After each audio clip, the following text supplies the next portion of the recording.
Ethan had spent most of his life trying not to be noticed. At school, he sat in the back row.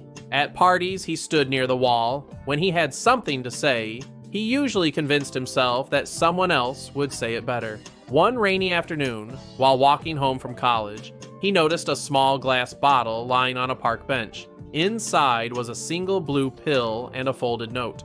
The note read, "One pill, 24 hours of absolute confidence." Ethan laughed. It had to be a joke. Yet somehow, curiosity got the better of him. That night, he swallowed the pill. Within minutes, something changed. The nervous voice in his head disappeared. The next morning, Ethan walked into class and confidently answered questions he would normally avoid. He spoke clearly, joked with classmates, and even challenged a professor's opinion. People listened. Some were impressed. For the first time in his life, he felt unstoppable. That afternoon, he finally approached Maya, the girl he had secretly admired for 2 years. "Would you like to get coffee with me?" he asked without hesitation. To his surprise, she smiled. "I'd love to." Everything seemed perfect. When the pill wore off the next day, Ethan felt ordinary again. The confidence was gone. Desperate to get it back, he searched the park bench every day until he eventually found another bottle, then another. Soon, confidence became an addiction. Whenever he had a presentation, a date, or a difficult conversation, he took a pill. His grades improved. His social life exploded. People admired him. But something strange began to happen. The more pills he took, the less he listened to others.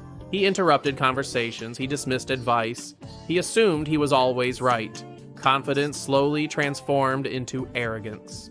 One evening, Maya confronted him. "You've changed," she said. "What do you mean?" "You used to be thoughtful, now you act like nobody else's opinion matters." Ethan laughed. Maybe people just aren't used to someone being confident.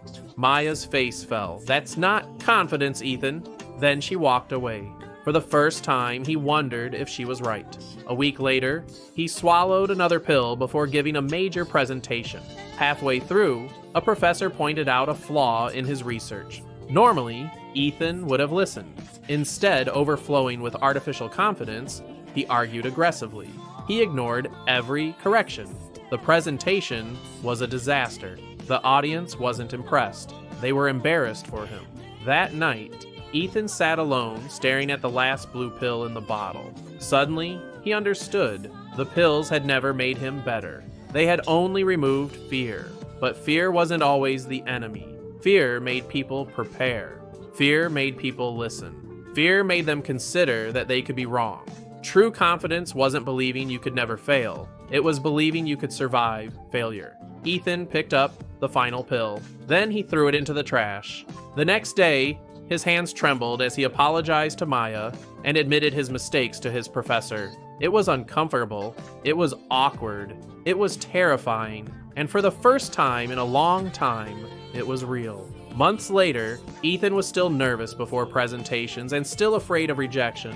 But he no longer needed a pill because he had learned something stronger than confidence. Courage isn't the absence of fear. It's acting despite it.